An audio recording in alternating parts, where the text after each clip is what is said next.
एकादशी ग्यारस कब है, 1 या 2 नवंबर? तो आज की बात को मैं आरंभ करती हूँ कि ग्यारस कब की है एकादशी। तो पहले तो मैं आपको यह कह दूं कि 1 नवंबर को भूल के भी एकादशी ना करें।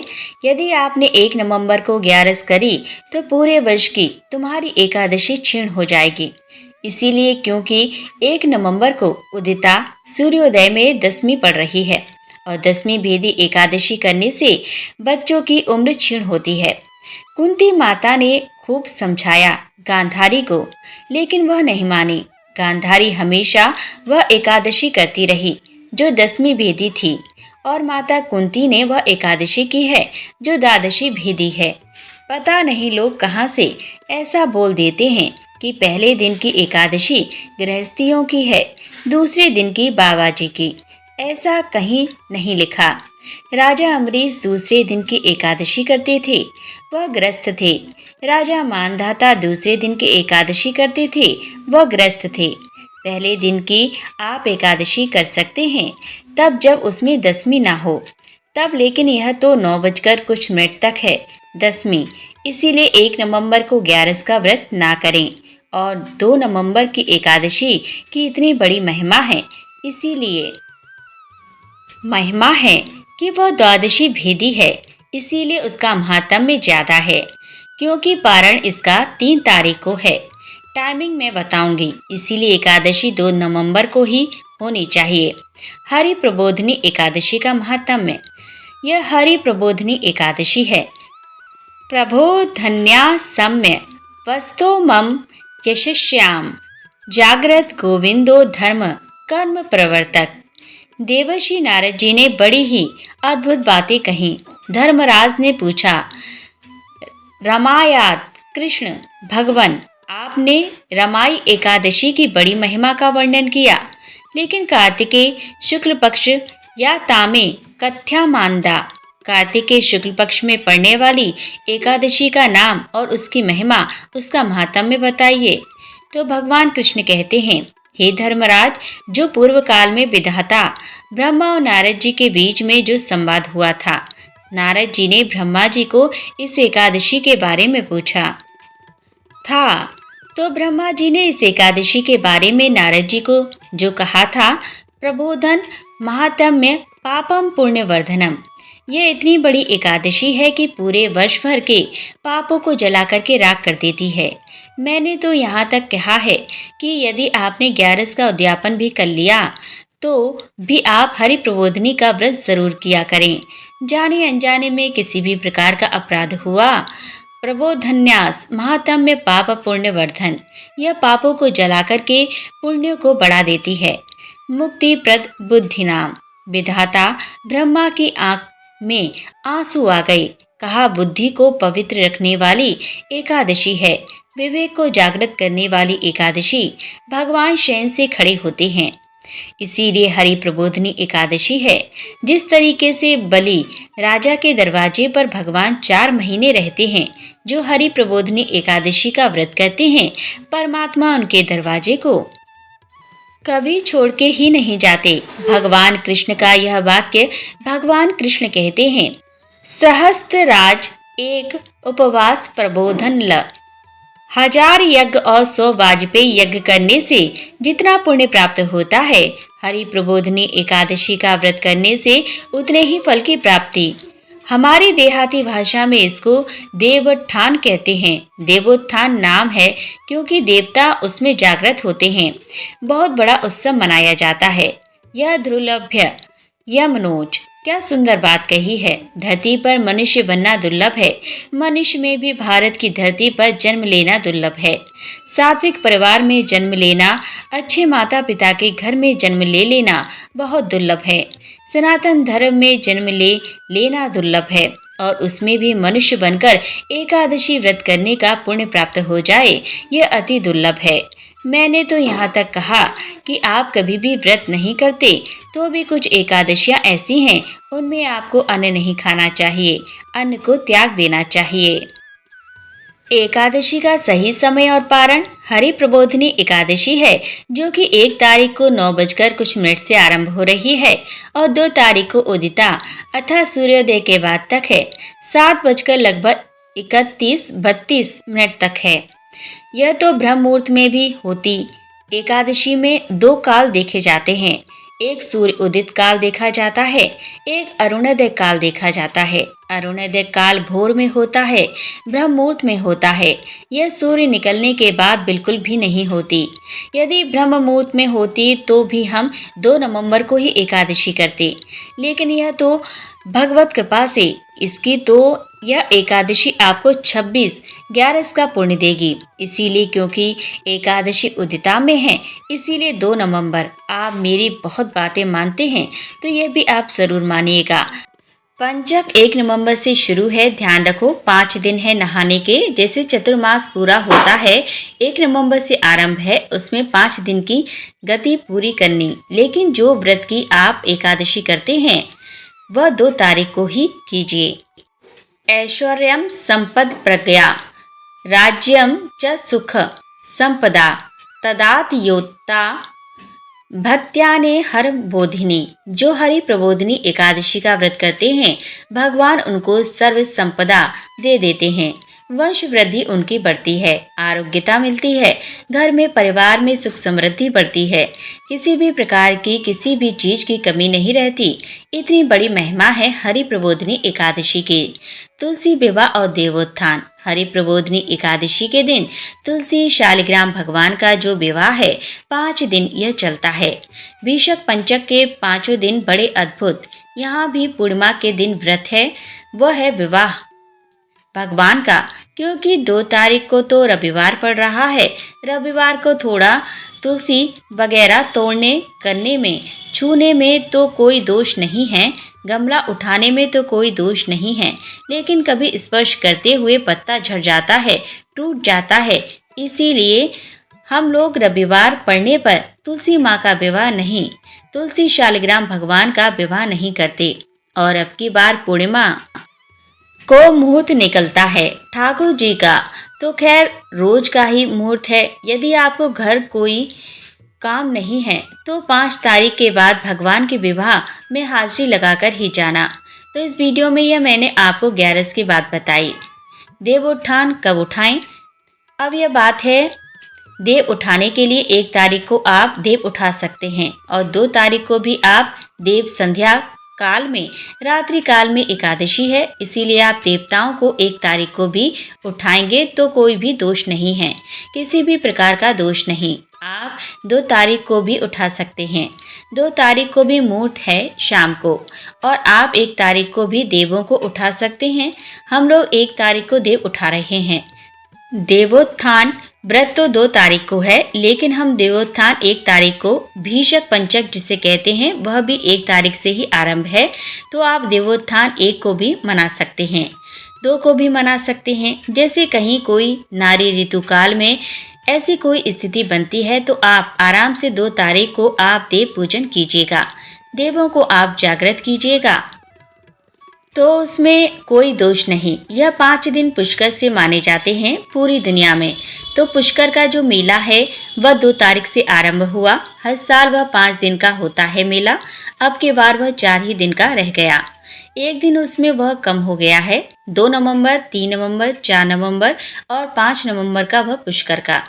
यदि आपने 1 तारीख को अन्न नहीं खाया तो आपकी एकादशी क्षीण हो जाएगी, इसीलिए आपको एकादशी 1 तारीख को अन्न खाना ही होगा। दशमी बेदी एकादशी से बचें। बहुत लोग ज़्यादा होशियारी दिखाते हैं कि दोनों ही दिन का व्रत कर लेते हैं तो कोई ना कोई तो पुण्य मिल ही जाएगा।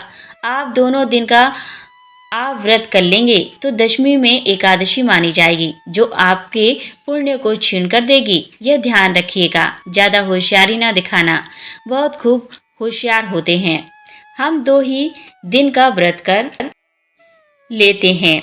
आपको उस दिन, हाँ, यदि आपका और कोई व्रत पड़ जाता है, जैसे मंगल का आप व्रत करते हैं उदाहरण के तौर पर, शनिवार का आप व्रत करते हैं उदाहरण के तौर पर, अब 1 तारीख को शनिवार पड़ रहा है तो उस दिन आप संकल्प लेकर के एकादशी का व्रत नहीं, उस दिन आप शनिवार का व्रत करेंगे तो फिर आपको उसमें कोई अपराध नहीं, फिर आपकी एकादशी क्षीण नहीं होगी।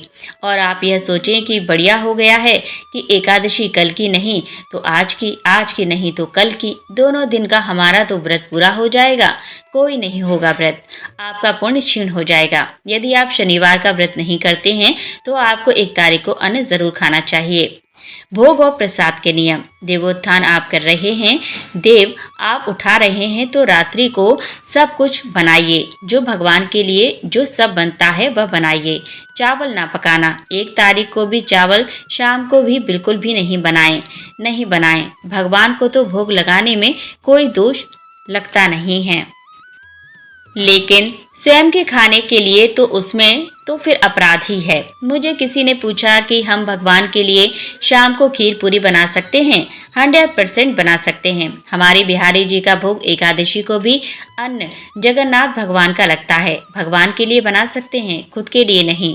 एक बात और सुनिएगा, एकादशी के दिन आपका व्रत है। अब पूरे घर के लोग तो व्रत करते नहीं हैं, एकाध जो लोग करते हैं, तो क्या उस दिन हम अन्न बना करके और भगवान का भोग लगा सकते हैं? परमात्मा का भोग अन्न का 365 दिन लगता है। वेद में अन्न से भोग लगाने का तो मंत्र है, भगवान को भोग लगाने में बिल्कुल भी दोष नहीं है। फिर आप कहोगे कि भगवान का भोग लगा करके वह प्रसाद बन गया तो हम ले सकते हैं? बिल्कुल नहीं ले सकते। एक बात और सुन लीजिएगा, मैंने गरुड़ पुराण में पढ़ा है, व्रत वाले दिन अन्न का भोग भगवान को लगाकर जो अन्न का प्रसाद दूसरों को बांटते हैं उन्हें जघन्य अपराध लगता है, बहुत बड़ा बहुत भारी अपराध उनको लगता है। व्रत वाले दिन प्रसाद में अन्न का प्रसाद बांटना ही नहीं चाहिए। कभी कभी ऐसा यह होता है कि खुद वह व्रत करते नहीं हैं, उन्होंने मंदिर में जन्माष्टमी पर देखा कि लोगों ने भोग लगाया। जन्माष्टमी पर आप सब चीज़ों का भगवान को भोग लगा सकते हैं, लगता ही है 56 भोग लगता है।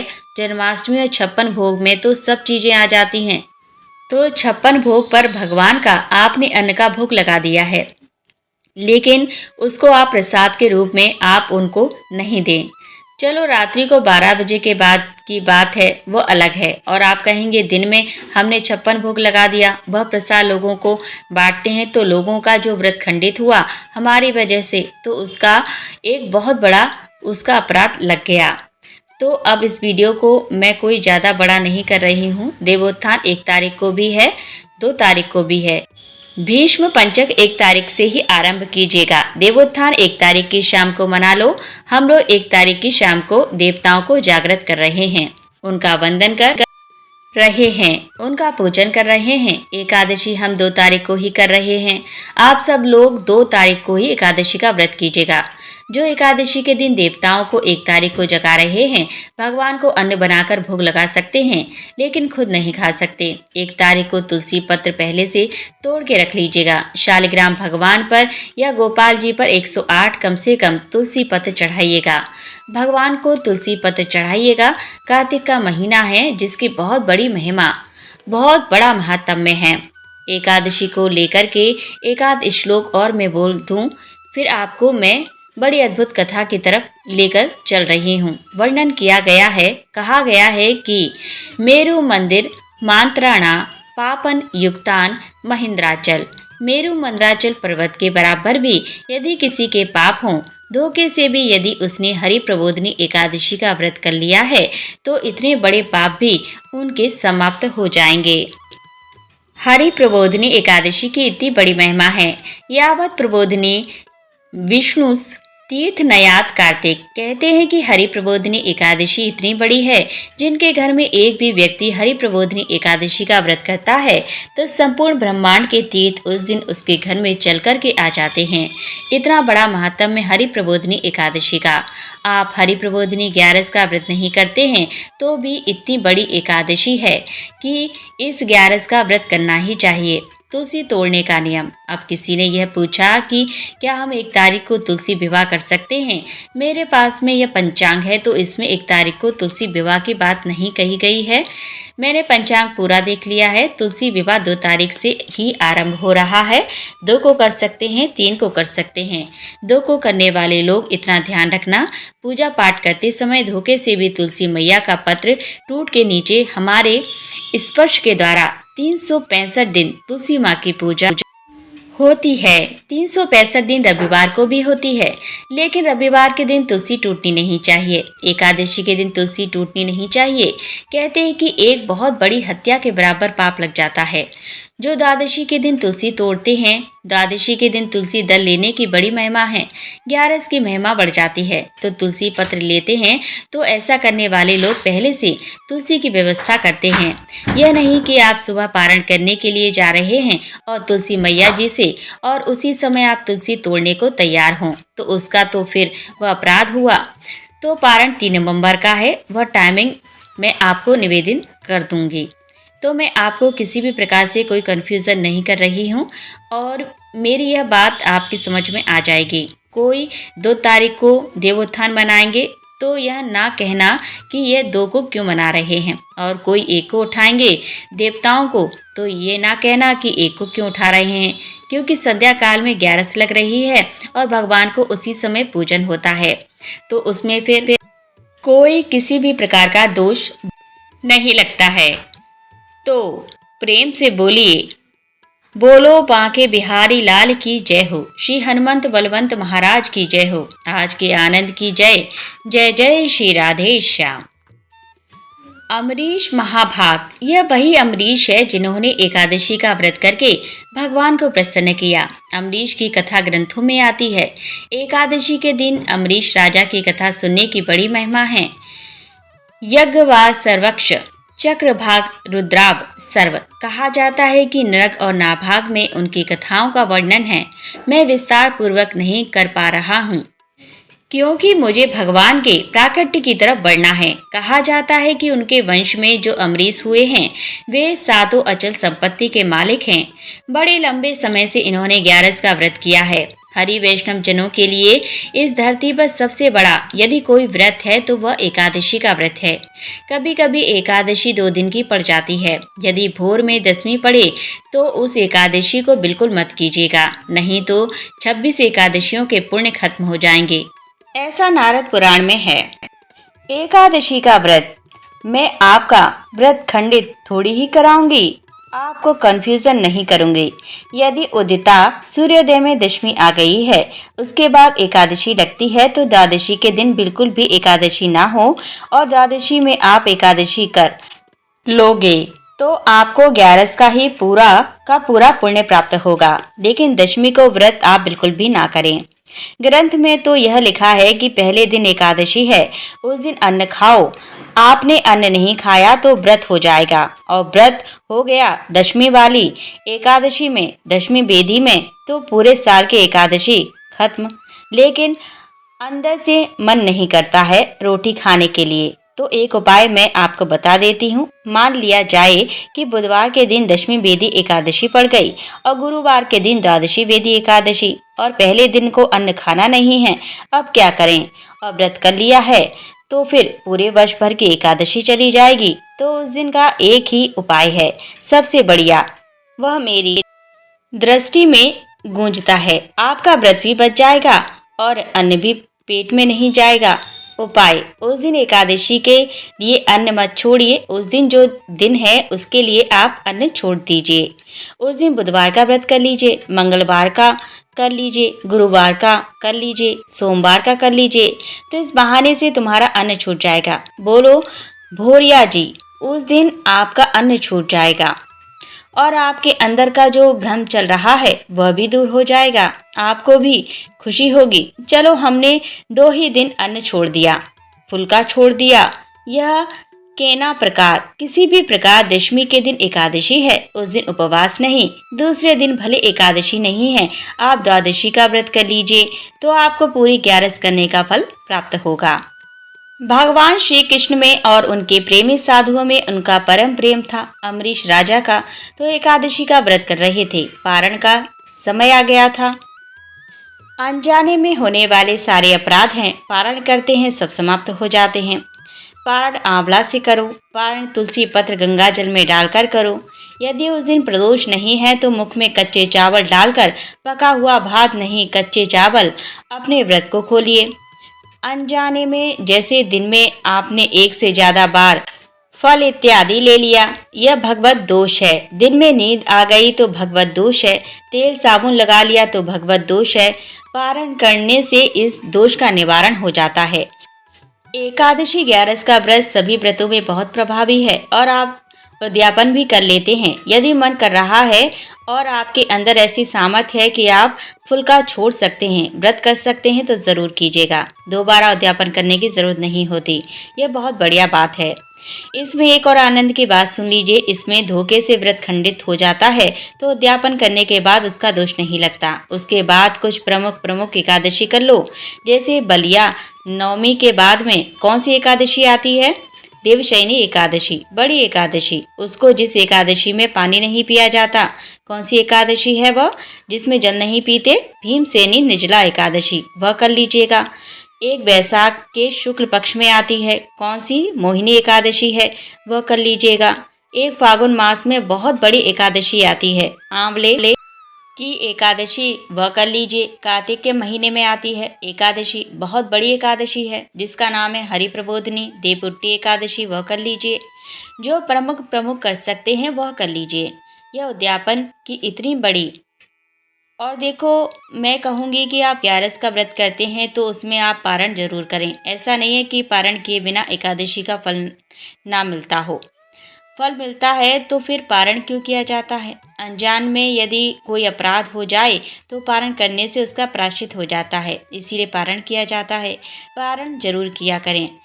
और ऐसे समय में भले ही आप भोर में पानी पीते हैं, उस दिन मत पीजिए। उस मुख में तुलसी पत्र डालकर 3 बार आचमन किया जाता है, जैसे ओम नमो भगवते वासुदेवाय केशवाय नमः, ओम नमो भगवते वासुदेवाय माधवाय नमः, ओम नमो भगवते वासुदेवाय नारायणाय नमः। 3 बार तुलसी पत्र मुख में डाल लो, बाद में हाथ धो लो। थोड़ा चावल मुख में डाल लो। प्रदोष का व्रत आप नहीं करते और प्रदोष में पारण आ जाए तो आंवला बड़ा सर्वश्रेष्ठ है। इसमें गंगा जल की तो बात ही क्या है। इन सब चीज़ों के साथ यह व्रत कभी दाल रोटी भात खा के नहीं खोले जाते। यह नहीं सुबह जीमने को बैठ जाओ 6 बजे। इसमें गैया मैया को चारा देनी होती है, ब्राह्मण को बुलाकर भोजन कराया जाता है, तुलसी माई का पूजन बंदन किया जाता है, दिया जलाया जाता है, तब जाके कहीं भोजन किया जाता है। फिर ये द्वादशी बहुत आनंद कर देती है। प्रिय श्रोताओं, आज की यह वीडियो यहीं संपन्न होती है। आपको यह जानकारी कैसी लगी? यदि अच्छी लगी है तो वीडियो को लाइक ज़रूर करें और यदि आप भविष्य में ऐसी ही वीडियो देखना चाहते हैं तो हमारे चैनल को सब्सक्राइब ज़रूर कर लें। तो फिर मिलते हैं अगली वीडियो के साथ नई जानकारी लेकर। तब तक के लिए नमस्कार।